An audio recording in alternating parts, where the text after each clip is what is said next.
Hello everyone, welcome to SP studies. मैं संत प्रकाश वापस से आ गया हूँ फिजिक्स के सेकेंड क्विज के क्वेश्चंस के आंसर लेकर। तो आई होप फिर से आपको मज़ा आया होगा।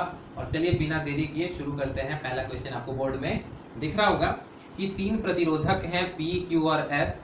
R इसलिए नहीं दिया गया है क्योंकि R प्रतिरोध को लेना है। P, Q एंड S जिनके I V ग्राफ दिए गए हैं। आपको बताना है कि किसका प्रतिरोध सबसे ज्यादा है, P का, Q का या फिर S का।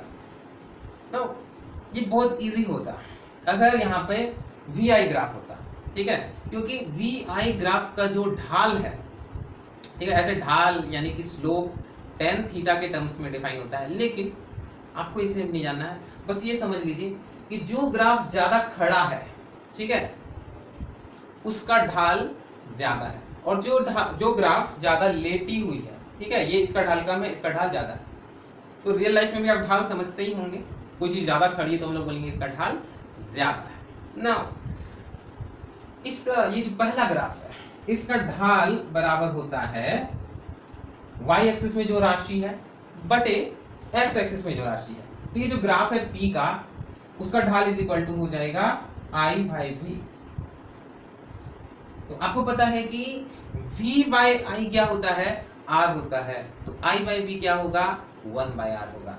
यानी ये क्या है, 1 बाय R, यानी कि प्रतिरोध का जस्ट उल्टा। इसको आप चालकता भी बोल सकते हैं,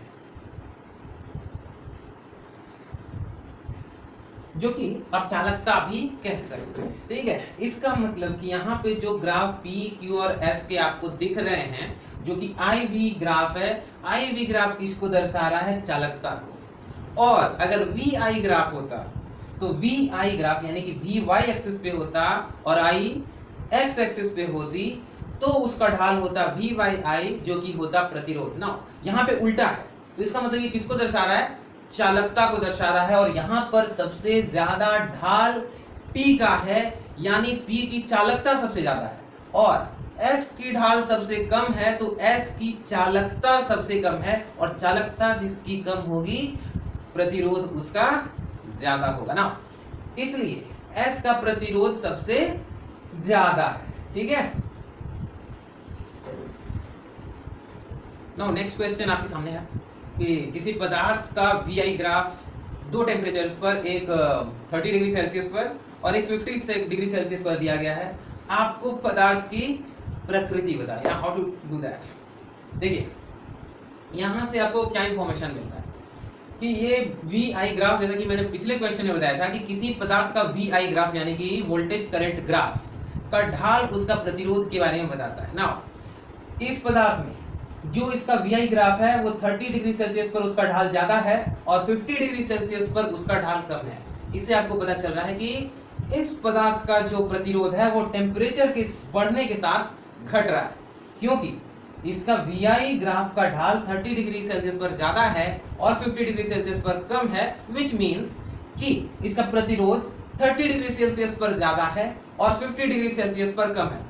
अब ना आपको ये बताना होगा कि प्रतिरोध के टेम्परेचर के बढ़ने से किसका प्रतिरोध घटता है। तो पिछले सेशन में आपको मैंने बताया था कि जो चालक है, कंडक्टर है, उसका प्रतिरोध टेम्परेचर बढ़ाने से बढ़ता है, ठीक है। और जो अर्धचालक होते हैं, सेमीकंडक्टर्स होते हैं, उनका प्रतिरोध टेम्परेचर बढ़ाने से घटता है, जो कि इस केस में भी हो रहा है। टेम्परेचर 30 से 50 हो रहा है और VI ग्राफ झुक रहा है, यानी कि ढाल कम हो रही है और प्रतिरोध कम हो रहा है ना। अगर टेम्परेचर बढ़ाने से प्रतिरोध कम हो रहा है तो ऑब्वियसली ये जो पदार्थ है ये अर्धचालक होगा, यानी कि आंसर इज बी, ठीक है। उसी क्वेश्चन में अगर उल्टा कर देता कि 50 डिग्री में ढाल ज्यादा होता और 30 डिग्री में ढाल कम होता, तो उसका आंसर होता चालक, क्योंकि टेम्परेचर को ज्यादा करने से 30 से 50 कर रहे हैं तो ढाल बढ़ रही है VI ग्राफ की, यानी कि प्रतिरोध बढ़ रहा है। और ध्यान दीजिएगा ये VI ग्राफ है, जो फर्स्ट क्वेश्चन था उसमें IV ग्राफ था, इसलिए वहां पे प्रतिरोधकता नहीं थी, चालकता थी, है ना। प्रतिरोध नहीं था, चालकता थी। ओके, नेक्स्ट क्वेश्चन इज कि एक आदर्श वोल्टमीटर का प्रतिरोध होता है। आदर्श प्रतिरोध का मतलब क्या होगा? देखिए, आदर्श मतलब होता है कि जैसा लोगों को चाहिए। नाउ एक टीचर के लिए आदर्श स्टूडेंट कैसा होगा? जो एकदम दिन भर में 24 घंटा पढ़ते रहे, मार्क्स लाए 100%, है कि नहीं? ऐसा स्टूडेंट होता है ना? तो कोई 24 घंटा पढ़ सकता है और जरूरी नहीं है कि 100% ही आए, ठीक है? तो जैसा चाहिए उसको कहते हैं आदर्श। तो एक आदर्श वोल्टमीटर का प्रतिरोध कितना होता है, कितना होना चाहिए? शून्य बहुत कम, बहुत ज्यादा, यहाँ पे मैं ज्यादा लिखना भूल गया हूँ, बहुत ज्यादा या अनंत। तो सबसे पहले मैं आपको आंसर बता देता हूँ, अनंत। अब चलिए समझते हैं कि अनंत जो होना चाहिए। देखिए, लेट्स से हमने एक प्रतिरोध लगाया, ठीक है, जो कि है 50 ओम का, ठीक है, और यहाँ पे धारा बह रही है 10 एम्पियर की। क्लियर? तो आपको ऑलरेडी पता है कि यहाँ पे जो विभवांतर है वो क्या हो जाएगा? V is equal to I R, यानी कि 50 इंटू 10 500 वोल्ट। ठीक है, ये तो आपने कैलकुलेशन से कैलकुलेट कर लिया। हर जगह कैलकुलेशन पॉसिबल नहीं है, इसलिए तो हम लोग वोल्टमीटर यूज करते हैं। आपके पास एक प्रैक्टिकली सर्किट दिया हुआ है, वहां तो आप नजर से देख के नहीं बता सकते कि करंट कितना फ्लो करी है, आपको कोई डेटा नहीं दिया हुआ। दैट्स व्हाई हम लोग मेजर करके पता कर रहे हैं, माप के पता कर रहे हैं। तो यहाँ पे हम लोगों ने एक वोल्टमीटर सेट कर दिया ना। वोल्टमीटर का भी आपको पता है कि वोल्टमीटर जो है पैरेलल में ऐड करते हैं, और आपको पता है कि वोल्टमीटर का भी एक प्रतिरोध होता है। तो मान लीजिए कि इसका प्रतिरोध कुछ 50 ओम ही रख देते हैं, ठीक है। तो धारा का स्रोत तो बैटरी से है, धारा 10 एम्पियर आई, ठीक है ना। धारा जो है बराबर बराबर बढ़ जाएगी क्योंकि प्रतिरोध बराबर है। ये जो धारा है वो बढ़ जाएगी, इधर 5 एम्पियर और इधर 5 एम्पियर, ठीक है। समानांतर श्रेणी, समानांतर क्रम में यही होता है कि दोनों ब्रांचेस में धारा बढ़ जाती है ना। ये जो प्रतिरोध है 50 ओम और धारा है 5 एम्पियर, इससे जो विभवांतर उत्पन्न होगा उसी विभवांतर को वोल्टमीटर यहाँ पर मापेगा। तो आप देख रहे हैं कि एक तरह से धारा का लॉस हो रहा है, जिसकी वजह से जो विभवांतर 50 ओम इंटू 10 एम्पियर 500 वोल्ट होना चाहिए था, वो अब हो गया है 50 ओम इंटू 5 एम्पियर, ठीक है। 50 ओम इंटू 5 एम्पियर यानी कि 250 वोल्ट ना। ऐसा क्यों हुआ? क्योंकि कुछ धारा इधर चली गई और इधर जो बची हुई धारा आई, उससे जो विभवांतर मिल रहा है यहाँ पर, उसको ही वोल्टमीटर माप रहा है ना। अगर आप इस प्रतिरोध को बढ़ा करके लेट्स से 200 ओम कर देते हैं तो क्या होगा? देखिए, इनका अनुपात क्या है? 1:4 है, ठीक है। 1:4 है तो धारा बटेगी 4:1 में, उल्टा हो जाता है अनुपात। तो यहाँ पे धारा हो जाएगी इधर 8 एम्पियर और इधर 2 एम्पियर, ठीक है। अब ध्यान दीजिए कि 50 ओम का प्रतिरोध है और 8 एम्पियर की धारा है। तो 50 ओम के प्रतिरोध पे जब 8 एम्पियर की धारा गुजरती है तो विभवांतर यहाँ पे कितना हो गया? V is equal to I R, यानी 50 इंटू 8, 5 8 40 और 0 400 वोल्ट। तो इससे आपको कुछ हद तक क्लियर हुआ होगा कि जैसे ही आपने वोल्ट मीटर के प्रतिरोध को बढ़ाया तो ये अब धारा कम खींचने लगी, ठीक है। पहले क्या हो रहा था? 5 एम्पियर करंट खींच ले रहा था, उससे जो वोल्टेज आपको 500 मिलनी चाहिए थी वो आपको मात्र 250 मिल रही थी। सोचिए कि वोल्ट मीटर ही धारा खींच ले रहा है और इस तरह से वोल्टेज की रीडिंग कम आ रही है। लेकिन जैसे ही आपने वोल्ट मीटर के प्रतिरोध को 50 ओम से बढ़ा के 200 ओम कर दिया तो ये करंट कम खींचने लगा। अब इस वाले ब्रांच में 8 एम्पियर करंट जाने लगी और जो रीडिंग आ रही है वो आ रही है 400 volt, which is more correct, more accurate then 250 volt, क्योंकि ये 500 के ज्यादा क्लोज है। इससे क्लियर होता है कि जैसे ही आप वोल्ट मीटर का प्रतिरोध बढ़ाते हैं आपको जो रीडिंग है वो ज्यादा करेक्ट मिलती है, क्योंकि इस तरह इस केस में प्रतिरोध बढ़ाने पर वोल्ट मीटर धारा कम खींचता है। अब मान लीजिए कि इसका प्रतिरोध बिल्कुल ही अनंत है, अनंत है, तो ये कितनी धारा खींचेगा? बिल्कुल भी धारा नहीं खींचेगा, और सारी की सारी धारा, सारी की सारी करंट इसी से होकर के जाएगी और आपको बिल्कुल भी धारा का लॉस नहीं होगा और एग्जैक्ट रीडिंग मिलेगी। तो इसलिए हम लोग चाहेंगे कि एक वोल्ट मीटर का जो प्रतिरोध हो वो ज्यादा से ज्यादा यानी कि अनंत हो। ठीक है, एक आदर्श वोल्ट मीटर का प्रतिरोध अनंत होता है। Now question number 9।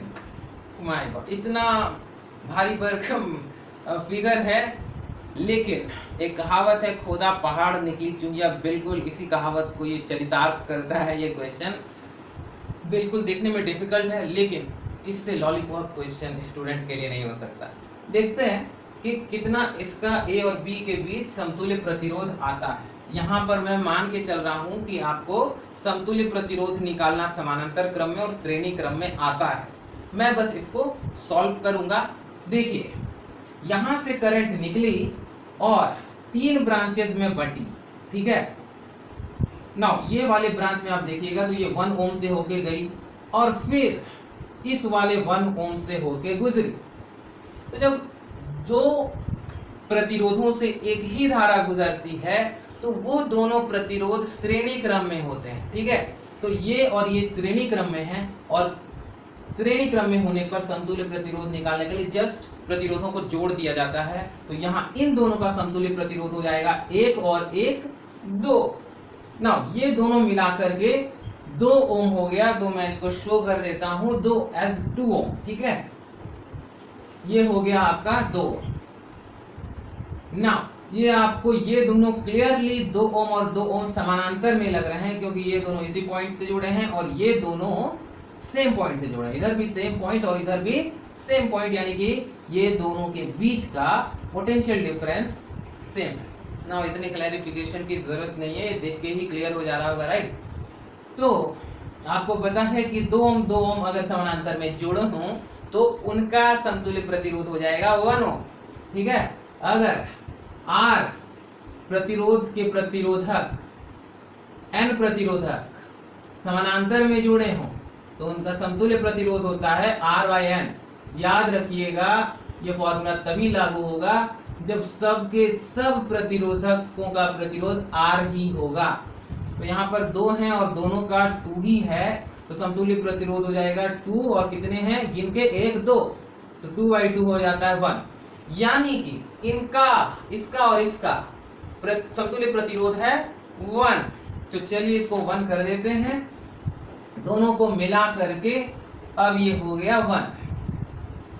Now again आपको फिर से वही मिल गया जो पिछली बार मिला था, 1 ओम और 1 ओम। यहाँ से जो करंट जाएगी वो इससे भी होकर के जाएगी, इससे और फिर इससे, तो ये दोनों हो गए श्रेणी क्रम में।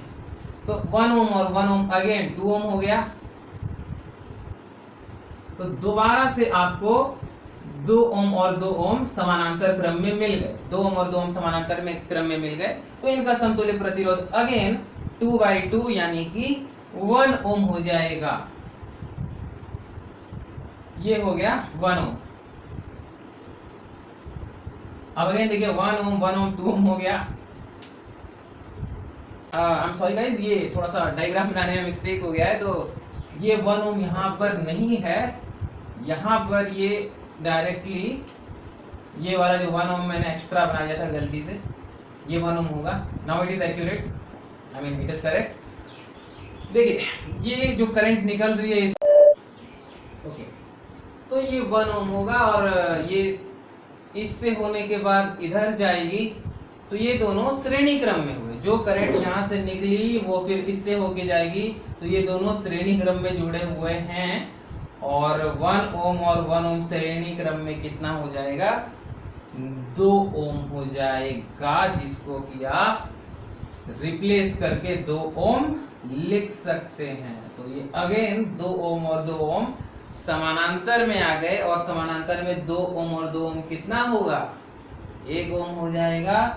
1 ohm is your final answer. Now coming on to next question, question number 5. Question number 10, जिसको मैं कहता हूँ आसान दिखने वाला मुश्किल लेकिन आसान क्वेश्चन। आई मीन स्टूडेंट को स्टार्टिंग में बहुत आसान लगता है, फिर आंसर गलत निकलता है तो फिर मुश्किल लगता है, बट इसका जो एक्चुअल सॉल्यूशन है वो आसान ही है। देखिए क्वेश्चन है कि ये इस फिगर में इससे इससे और इससे होकर गुजरने वाली धाराओं का अनुपात क्या होगा। तो जब दो प्रतिरोध होते हैं ना तो इस तरह का क्वेश्चन बहुत ही आसान होता है। अगर प्रतिरोधों का अनुपात x अनुपात y है तो धाराओं का अनुपात उल्टा होता है, y अनुपात x हो जाता है। तो एज अ रिजल्ट बहुत सारे स्टूडेंट इसमें भी यही करते हैं, आंसर कर देते हैं 3 अनुपात 2 अनुपात 1। लेकिन यही परेशानी होती है जब आप किसी चीज के कॉन्सेप्ट को नहीं समझ के सिर्फ उसका प्रोसेस याद कर लेते हैं, क्योंकि जहां पर बीच में कुछ पलट दिया जाए तो उस वो प्रोसेस काम नहीं आता है। यहाँ पर सही लॉजिक क्या है, देखिए ये तीनों समानांतर क्रम में है तो तीनों के अक्रॉस जो वोल्टेज होगा वो सेम होगा, तो मान लेते हैं कि तीनों के अक्रॉस वोल्टेज भी है। नाउ ओम के नियम के अनुसार करंट कितना होगा, current is I is equal to V/R। तो यहाँ पे करंट होगा V/1 क्योंकि प्रतिरोध 1 है, और यहाँ पे सेकंड वाले बीच वाले ब्रांच में करंट होगा V/2 क्योंकि वोल्टेज सब में सेम है और प्रतिरोध इसका 2 है। ना इस 3 में तीसरे ब्रांच में इसका जो करंट होगा वो होगा V/3। तो तीनों के करंट्स हमको मिल गए, पहले में V/1, दूसरे में V/2 और तीसरे में V/3। इनका अनुपात क्या होगा, इनका अनुपात होगा V/1 अनुपात V/2 अनुपात V/3। देखिए अगर अनुपात दो चीजों का हो तो बहुत सॉल्व करना आसान होता है, लेकिन 3 चीजों में आपको क्या करना पड़ेगा, एलसीएम लेना पड़ेगा और उसको काट देना पड़ेगा।